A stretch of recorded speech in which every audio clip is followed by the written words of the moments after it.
اعوذ باللہ من الشیطان الرجیم بسم اللہ الرحمن الرحیم لقد صدق اللہ رسولہ الرؤیا بالحق۔ اب ایک شبہ کا ازالہ ہو رہا ہے کہ کچھ لوگوں کو یہ خیال پیدا ہوا ہوگا کہ رسول کا تو خواب بھی سچا ہوتا ہے اور وحی کے درجے میں ہے۔ حضور نے ہمیں فرمایا تھا کہ میں نے خواب دیکھا ہے کہ ہم عمرہ کر رہے ہیں تو چلو، اور یہاں ہم عمرہ نہیں کر سکے تو رسول کا خواب جھوٹا ہو گیا۔ یہ اگر شک کسی کے دل میں پیدا ہوا تو اس کو ظاہر کر رہے ہیں کہ رسول کا خواب جھوٹا نہیں ہوا، یعنی یہ کہ اس میں جب حضور سے پوچھا بھی گیا آپ نے تو فرمایا تھا کہ ہم عمرہ کریں گے، تو آپ نے فرمایا تھا یہ میں نے کب کہا تھا کہ اسی سال ضرور کریں گے، عمرہ کریں گے، چنانچہ اگلے سال وہ عمرہ ہوا۔ سن 7 میں اسے عمرہ قضا کہتے ہیں، جو صلح حدیبیہ میں طے ہو گیا تھا کہ اگلے سال آپ آئیے عمرہ کیجئے، تو عمرہ قضا جو ہے یہ عمرہ چونکہ رہ گیا تھا درمیان میں ہی بند ہو گیا، تو عمرہ قضا، اس عمرے کی قضا اگلے سال جو ہے سن 7 میں آپ نے دی، اور 3 دن تک قریش نے مکے کو خالی کر دیا، پہاڑوں پر چڑھ گئے اور مسلمان 3 دن تک مکے کے اندر مقیم رہے، انہوں نے اپنے اطمینان سے عمرہ ادا کیا۔ تو فرمایا لقد صدق اللہ رسولہ الرؤیا بالحق، اللہ نے بالکل سچا دکھایا خواب اپنے رسول کو، اس میں قطعاً کسی جھوٹ کا شائبہ نہیں۔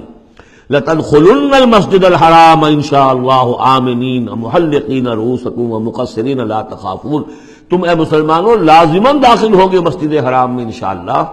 پورے امن کے ساتھ، آمنین بے کھٹکے، محلقین رؤوسکم ومقصرین، اپنے سروں کو حلق بھی کراؤ گے اور قصر بھی کراؤ گے۔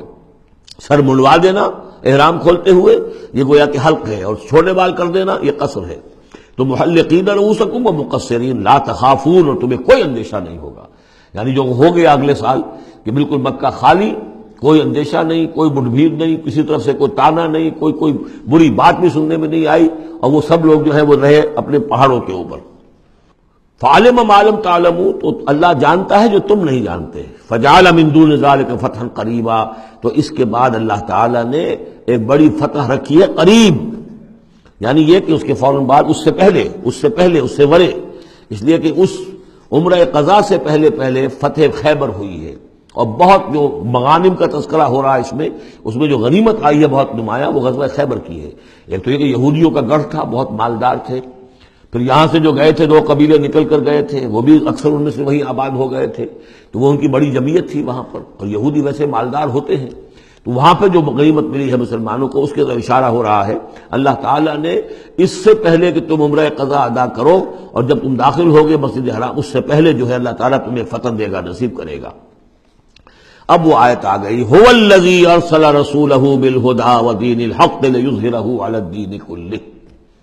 یعنی یہ جو سلسلہ اب جا رہا ہے، صراط مستقیم، سیدھا راستہ کس منزل کی طرف جا رہا ہے؟ دنیا میں مسلمانوں تمہاری جد و جہد کی منزل کیا ہے؟ اللہ کے دین کا غلبہ، اس لیے کہ ہم نے اپنے رسول کو بھیجا ہی اس کام کے لیے۔ یہ سورہ توبہ میں آیت ہم پڑھ چکے ہیں، فرق صرف یہ ہے کہ وہاں پر تھا هو الذی ارسل رسولہ بالہدی ودین الحق لیظہرہ علی الدین کلہ ولو کرہ المشرکون، یہاں آخری حصہ ہے وکفی باللہ شہیدا، لیکن سورہ توبہ والی آیت جو کہ تم پھر سورہ صف میں آ جائے گی، وہ بھی اب زیادہ دور نہیں رہی ہے، وہ بھی ہم جلدی پڑھیں گے۔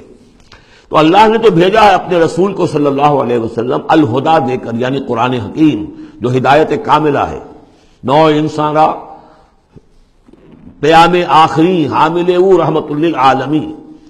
هو الذی ارسل رسولہ بالہدی ودین الحق، اور دین حق دے کر بھیجا ہے۔ یہ دین کی بات کیجئے، اب دیکھیے الدین، ان اقیم الدین، اللہ کے دین کو قائم کرو۔ ام لہم شرکاء شرعوا لہم من الدین ما لم یأذن بہ اللہ، کیا ان کے شریکوں نے بھی کوئی دین دیا ہے انہیں؟ اللہ نے انہیں دین حق دیا ہے، اور دین حق اس لیے دیا ہے کہ اسے غالب کرے کل کے پورے نظام زندگی کے اوپر، پورے نظام زندگی پر۔ وہی ہے جس نے بھیجا ہے اپنے رسول کو صلی اللہ علیہ وسلم بالہدا، ہدایت دے کر، قرآن دے کر، ودین الحق، اور سچا دین، حق دین، عادلانہ نظام زندگی دے کر، لیظہرہ علی الدین کلہ، تاکہ وہ غالب کریں اسے کل کے کل نظام زندگی پر، وکفی باللہ شہیدا، اور کافی ہے اللہ مدد کے لیے۔ عام طور پر ترجمہ یہاں پر گواہ کا کیا گیا ہے، آپ نے دیکھا ہوگا، لیکن یہاں اس لفظ شہید کا مطلب جو مدد کے ہے۔ اس کے لیے یہ کہ نوٹ کیجئے جو سورہ بقرہ کے 30 رکوع میں آیا تھا، فَإِن كُنتُمْ فِي رَيْبٍ مِّمَّا نَزَّلْنَا عَلَىٰ عَبْدِنَا فَأْتُوا بِسُورَةٍ مِّن مِّثْلِهِ وَادْعُوا شُهَدَاءَكُم مِّن دُونِ اللَّهِ إِن كُنتُمْ صَادِقِينَ، بلا لو اپنے مددگاروں کو اللہ کے سوا اگر تم سچے ہو۔ تو چونکہ اصل میں شہیدہ کے معنی تو ہے حاضر ہونا، شہیدہ یشہد، کسی کی موجودگی اور حاضری، جو موجود ہوتا ہے وقوع پر وہی صحیح گواہی دینے کا اہل ہے، اس لیے اس کے معنی گواہی کے پیدا ہو گئے، اور جو موجود ہو وہی آپ کی مدد بھی کر سکتا ہے، اس لیے اس کے معنی مددگار کے بھی ہیں۔ آپ کا کوئی دوست ہے، بڑا آپ کا بہی خواہ ہے، لیکن جب آپ پر کچھ ستم ہو رہا تھا، ظلم ہو رہا تھا، زیادتی ہو رہی تھی، وہ موجود ہی نہیں تھا بیچارہ، وہ کیا کرے گا؟ آپ کی مدد نہیں کر سکتا۔ تو مددگار بھی معنی ہے لفظ شہید کے۔ وَكَفَىٰ بِاللَّهِ شَهِيدًا، اللہ کافی ہے مددگار کی حیثیت سے۔ صدق